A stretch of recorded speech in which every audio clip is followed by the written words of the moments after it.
Welcome back.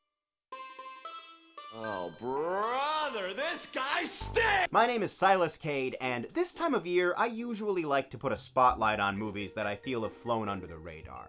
Now, maybe it's because they're small, maybe it's because they're big, but I just don't think they got talked about enough, and maybe it's because they're in a foreign language, and let's face it, you're an American who doesn't want to read. This is Movies You May Have Missed 2023, otherwise known by its helpful shortened title, I'm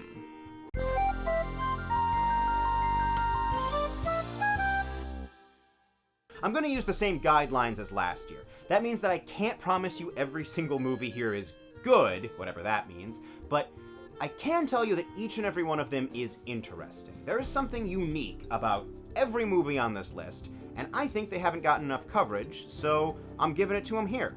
Now, I'm not going to give away any major spoilers, but I will give a brief rundown of each movie's premise. That way you know what you're getting yourself into. And I also want you to know ahead of time that some of these movies cover some pretty sensitive topics. But I do highly recommend checking a site like Does the Dog Die before blindly diving into a movie that some weirdo on the internet told you about. I'll leave a link in the description below. And with that out of the way, I'm Silas Cade, and you're watching the thing you're watching right now.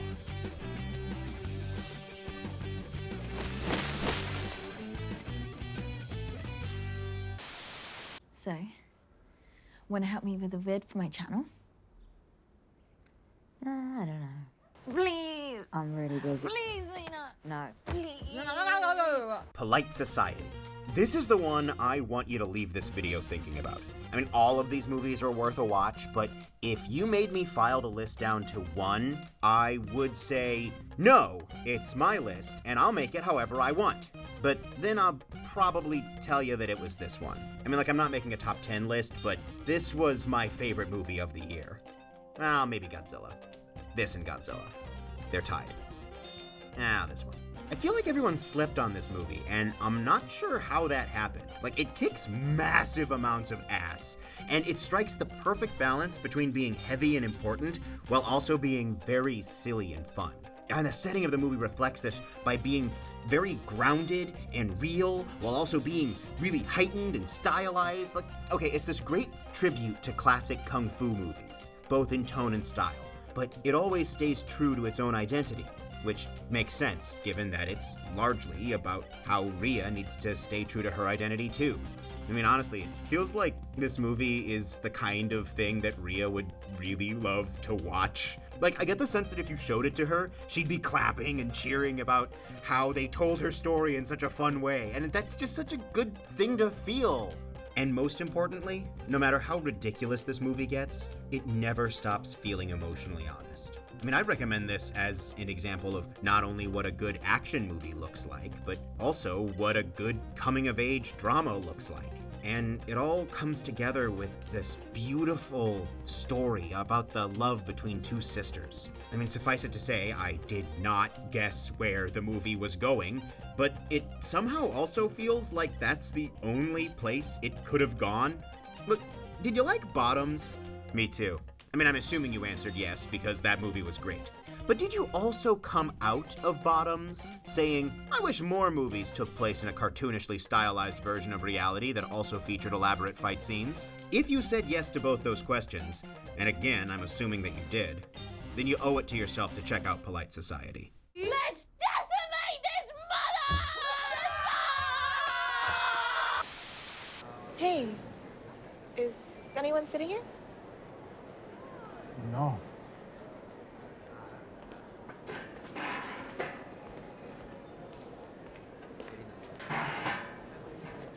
Shortcomings.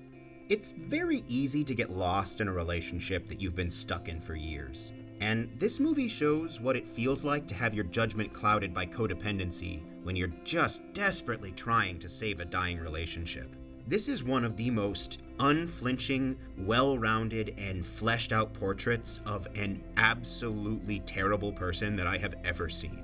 Because, like, Ben isn't just terrible in a way that a villain is terrible. He's terrible the way that a person is terrible. Like, you probably know a Ben. He might even be one of your friends. he's probably one of your exes. I'm really sorry about that, but he probably is.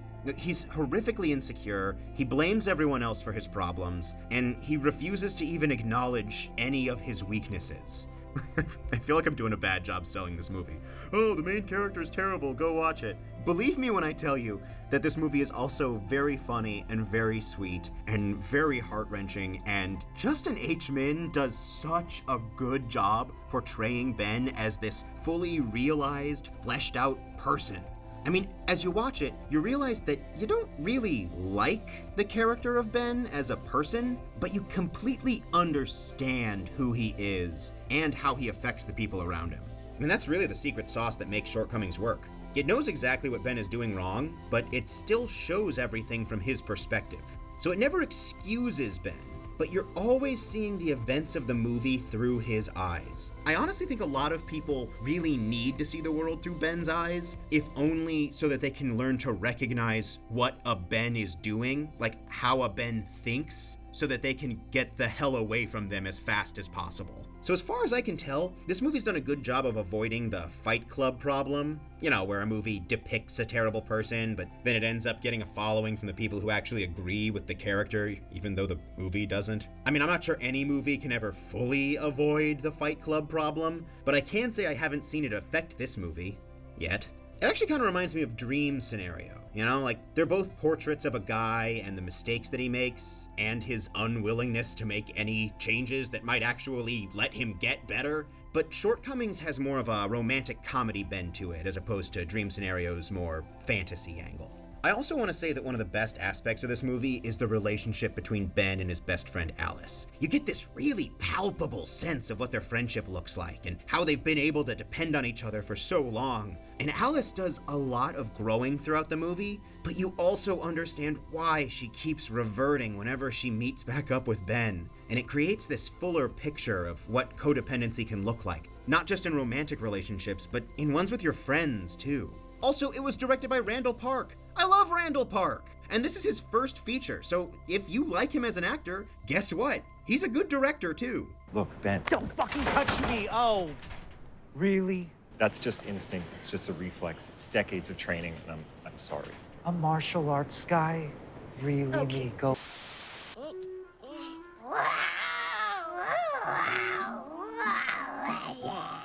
Deep Sea. Look at this movie! Look at it! This animation is absolutely gorgeous. The world feels so detailed, but it's not bogged down by realism. It's a cartoon with cartoon logic and a cartoon visual language, yet it's still so hyper-specific that it looks practically photographed at times. Premise-wise, it's basically just Spirited Away underwater. I'm not going to pretend that it's breaking a whole lot of new ground there, but it's more inspired by Spirited Away than copying it directly. And ultimately, it does end up being able to stand on its own. Plus, there's so much color! It's like every shot had the animators asking, okay, but can we add more color here? And then they found a way to do that, and it still feels intentional. The majority of this film takes place underwater, but the movie doesn't really depict water in the way you might be expecting. It's not just dark and wet. Instead, the ocean is visualized as this infinite sunset, just bursting with life and energy. And then on top of all that, it's not just a mishmash of color. It's deliberate, it's complex. Like, whenever the Red Phantom shows up, the color just drains from everything else. It makes the Phantom feel like it's this all-consuming monster whose very presence is enough to siphon the energy away from anyone nearby. I will warn you, the pace of this movie is very frenetic. The early scenes especially, they really just bounce around before you get a chance to enjoy them.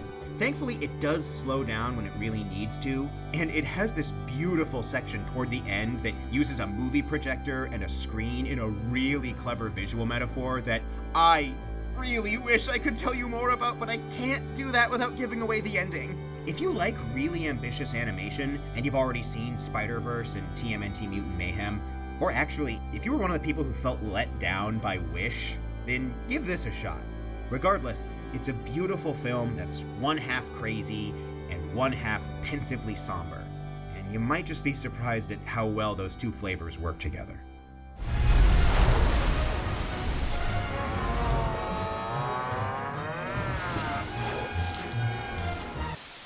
Most of the time, the strife that comes with who we are is because we didn't become who our parents wanted us to be. That I don't need to be anything you say I need to be. Because when your husband encountered me, he saw me as a black woman. And he too would agree that I deserve protection as a black woman. But your ignorance keep making you think that he don't see me as one. Kokomo City. Kokomo City is a raw and sincere documentary, and you absolutely should watch it. I want to let you know that covering it with the depth it deserves, though, means that I'm going to briefly talk about some related violence against a trans woman. So if you're not in the mind to handle that right now, I recommend you skip to the next chapter at the timecode below. Hey, do you remember the last time that you had a group of friends over for a party or something? You know, you ordered some food, maybe played some video games, and suddenly you just kind of realized how late it was? And at this point, party has started thinking you should go to bed, but you don't want to send everyone away because it's so nice to see everyone in one place, and you don't get to hang out like this much anymore. Then one of your friends says something. They had a bad day today. Somebody at work was transphobic to them. Also, you and your friends are trans. Congratulations. Everybody just kind of consoles them, and then another friend says, hey, actually, the same sort of thing happened to me last week.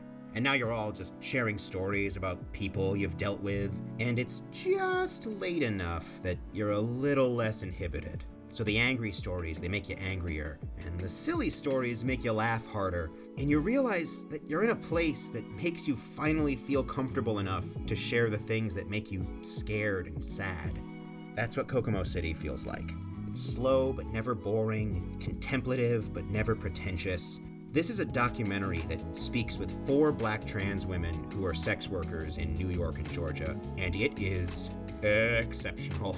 Like, it's so conversational, so honest, so vulnerable. It doesn't ever feel like it's a profile of these women's lives. It feels like you're just talking with a group of friends. And this movie does such a great job of staying in conversation with itself. I mean, I kept forgetting that the people on camera weren't actually directly talking to each other, that these are separate interviews held at different times, often miles away from each other.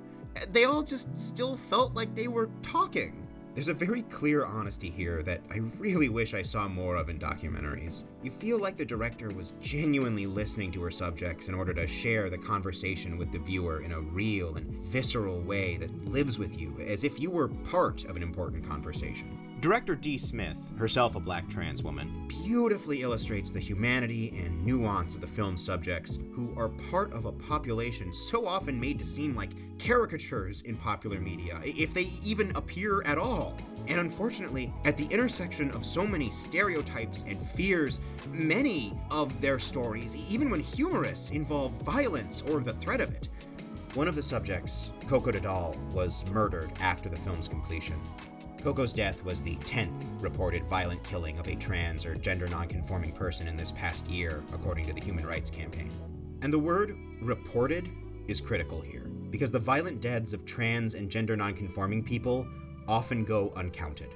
Now, this is usually the part where I provide a comparison to another movie, but there is no point of comparison, because there really isn't another film like this.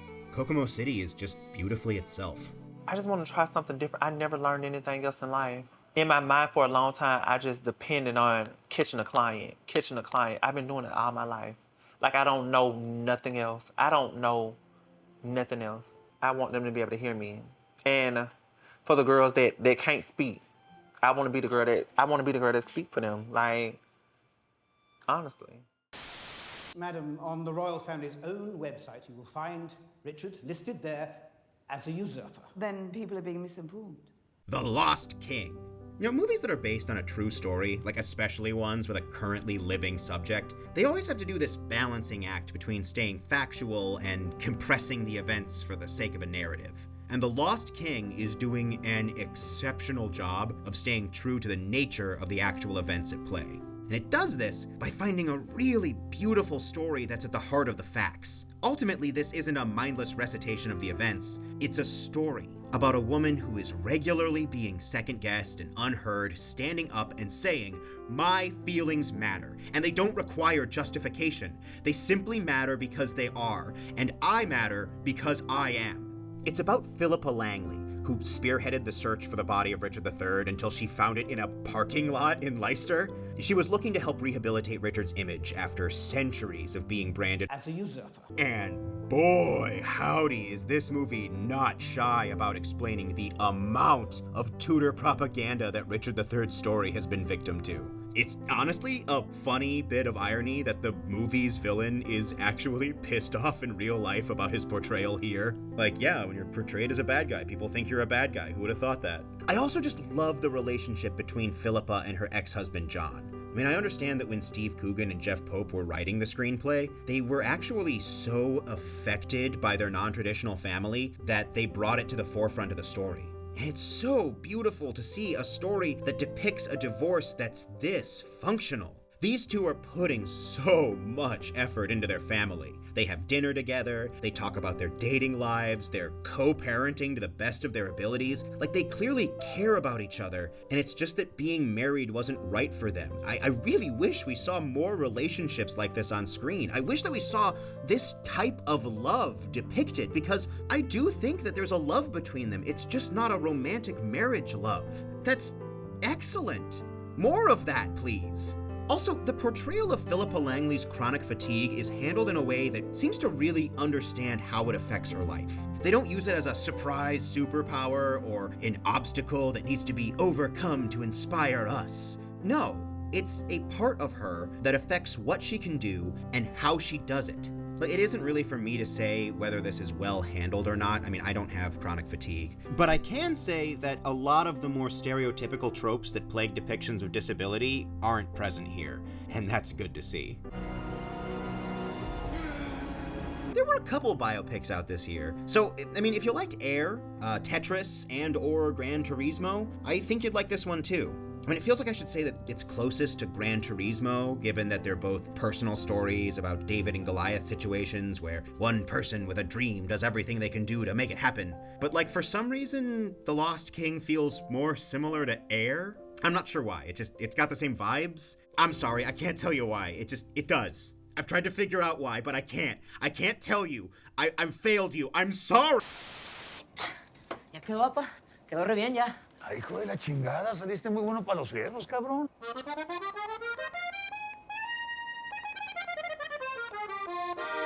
No mames, cabrón, saliste mejor que tu padre, güey. No voy a llorar, le dije al cartero. Ah, pinches morros tan talentosos que me dio Dios, chingao. The Almost Legends. Oh, this movie knows exactly what it is. You know, I wish I could just show you the first 5 minutes of this movie here, because honestly, the prologue that this film gives, it already tells you basically everything you need to know, both about the story you're going to be watching and the style in which it's going to be told. A lot of the camera work and writing feels like Wes Anderson. And I don't just mean that things are colorful and the framing is symmetrical. No. I mean like it's got the authentic heart, the deliberate construction, and the excited but still meditative energy that's reminiscent of a Wes Anderson film. You know, a real one. You know how I said Deep Sea is perhaps a bit too frenetic and it needs to slow down at times? Well, The Almost Legends feels just as energetic and cartoonish, but it never feels like it needs to slow down. It pulls off a really impressive tightrope walk where it's kind of manic and constantly moving, but you're still always getting enough time to sit and get to know all the characters. I also just love the sets and the costuming. Every color is bold, every pattern is loud, and every design is unique, but they still all work together. And it's all complemented by some really carefully constructed shots. Some of the shots in this movie are just amazing. Like, they have this careful, delicate framing that manages to convey this busy frenzy. There's a level of controlled mania at work here that I can't not be impressed by. Estamos destinados al fracaso, ¿verdad? Al parecer. Ni pedo, ¿no? Hello? This is the gents? No, actually it's unisex. Rye Lane. This movie is so sweet. Like, I love a good little romantic comedy, and this absolutely fits the bill. It's got a pretty standard setup. Like two people who are both coming off of bad breakups, they have a chance meeting and they end up falling for each other. But what makes this one stand out is just its insane amount of charm. I love both of the two characters as soon as they show up. And I love watching them learn about each other through this big day-long conversation. And also, this film has a great way of visualizing their breakup stories. We don't see the breakups, but we do listen to Dom and Yaz tell each other their breakup stories, and then we see them dramatized. Like, for example, Dom's story starts in a movie theater, and when it's shown, he starts telling the story, but then we turn the corner and just like, oh, now we're in the movie theater, and we watch it all kind of play out. It's a really good stylistic choice. Or also, like, Yaz's does this really interesting thing. See, her story all takes place in an apartment, and when we start seeing it play out, it feels like the set's a little off. Like you're watching and you're like, this apartment looks a little wrong, right? It doesn't look like an apartment. It looks like it's just a set that's on a stage. But then they pull out and you go, oh, it is on a stage. That's on purpose. And Dom is in the audience. That makes sense because he's like listening to the story and responding to it. That's really good. Also, this movie puts a lot of clear work into filling the area of Rye Lane with a lot of vibrance. I mean, every background performer feels like they're living a rich, full life. This place is just so full of energy that it feels like the movie could have chosen anyone at random and still given you an interesting and complex story. I mean, let me put it this way. Colin Firth shows up in a very small cameo, and you kind of go, yeah, no, I believe that this random person is played by Colin Firth. Everybody here seems like they're somebody worth following. I'd say that the amount of wide-angle lens shots is a little confusing at first, but after you just kind of live in it for a little bit, it starts to feel more and more like the camera itself just wants to fit as much of Rye Lane into the frame as it possibly can. And you're like, yeah, no, make the lens wider. Make it wider. I want to see this entire place. Look, this is an excellent feature debut from Rain Allen Miller, and I'm very excited to see what she does next. Sorry, I'm struggling with something here. You cheated on Tom with him. I was just trying to give everyone some harmony and allow everyone to live in their truths, but whatever. But you are living your truth, baby. You cheated on him with his best mate from primary school. St. John's done, no. Buckeye, Buckeye, la la la la. What are we looking at? I'm trapped in a box while screaming. That's not outrage. Apocalypse Clown. When a mysterious solar flare disables all of the world's electronics, a troupe of clowns band together to bring joy to the world. Or to put on a big comeback show. Or to win the heart of an old hookup.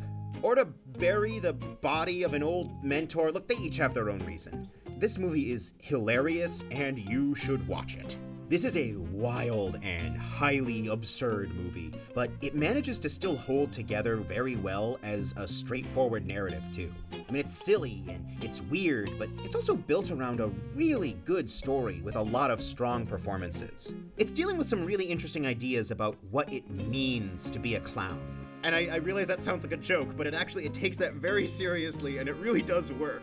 See, each character here has a different history with show business, and they're all a different kind of clown. And yes, I'm including Jenny as one of the clowns. You kind of watch them all come into their own as a clown, as they become the best type of clown that they can be. And the movie shows that growth sometimes doesn't look the way that we think of it. Like, what is the best version of yourself? Sometimes the best version of yourself isn't quite as straightforward as a movie would usually depict it.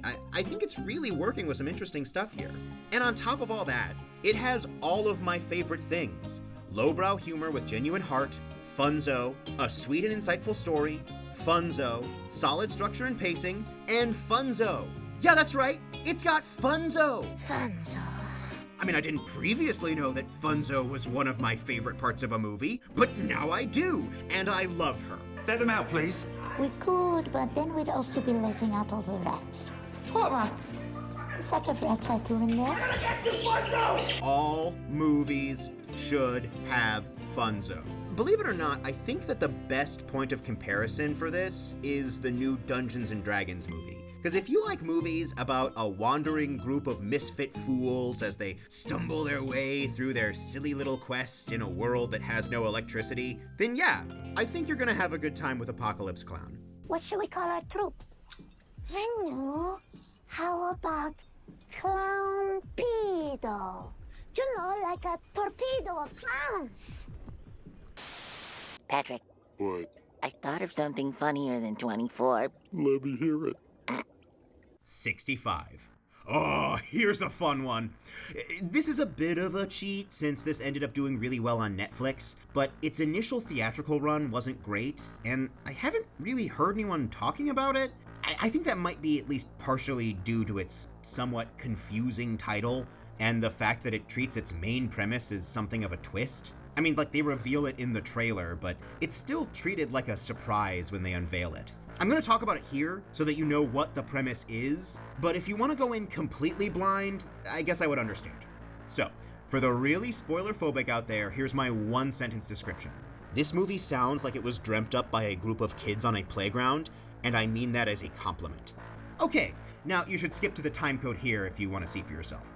So this movie starts off like a generic sci-fi movie. Adam Driver is a space pilot who crash lands on a dangerous unknown planet and has to fight to find a way off of it. But here's the kicker. The planet he landed on is Earth, and it turns out that the movie takes place 65 million years ago. So Adam Driver is fighting off raptors with like space guns and stuff, and it's so cool! Like, he's got like laser weapons and he's fighting dinosaurs! Yes! You know how Star Wars movies start by saying, a long time ago in a galaxy far, far away, but they never really say how long ago? Well, this movie has decided how long ago, and it's planting its flag so hard that they made it the title of the film. This movie is built to perfectly appeal to the part of your brain that wants to shoot imaginary lasers at imaginary dinosaurs. The part of your brain that's been dwelling dormant since you last had a recess. There's also a solid story at the heart of all the dinosaur fights. See, Adam Driver's character isn't just trying to get off the planet for his own sake. He also has to help out a young girl who miraculously survived the crash. But the two of them don't speak the same language, so they have to figure out how to communicate while figuring out how to survive. It's like a Star Trek episode showed up in the middle of this Jurassic Park movie. And now I want to ask you a question. What do you think the climax of this movie is? No, really, like, I want you to ask your inner 8-year-old what the big final scene in this movie should be as they escape the planet. Yeah, it's that. Now, this is a slower-paced action movie, but I really think that benefits it in the long run. It's not going to surprise you to learn that this was written and directed by two of the guys who wrote A Quiet Place and The Boogeyman, and if you like those movies, I think you're gonna have a good time.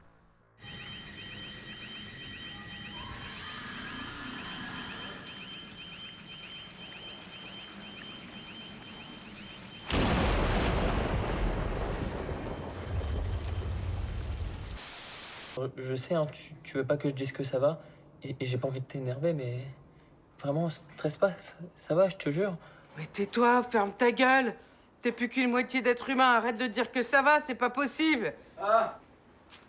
Smoking causes coughing.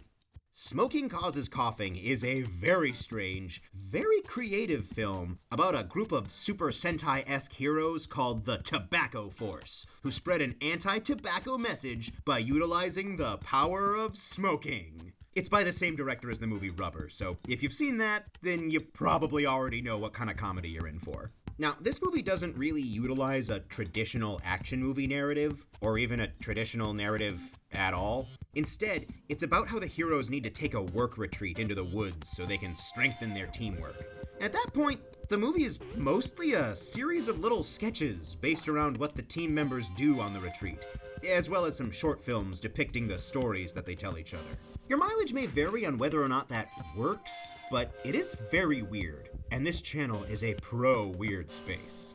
If nothing else, this is the only movie on the list that understands the inherent sexuality of a gooey rat. Vous êtes resplendissante, comme d'habitude. Ah merci, c'est gentil. Dites-moi, je rêve ou vos mamelles ont encore pris du volume? Ah, j'ai l'impression aussi. Enfin, je suis sûre, mais oui, c'est vrai. Ça vous va très bien. And that's this year's list. So, now I gotta ask, what did I miss? How big of an embarrassment am I for neglecting to put your favorite underrated movie on the list? Let me know what it is in the comments, because I really do want to hear about the movies I didn't see. There's so many movies that come out each year, and I hate knowing that there's gems, or even notably interesting movies that have managed to slip through the cracks. So don't let them. Slip them into my crack! And subscribe and get that thumbs up deep in there while you're...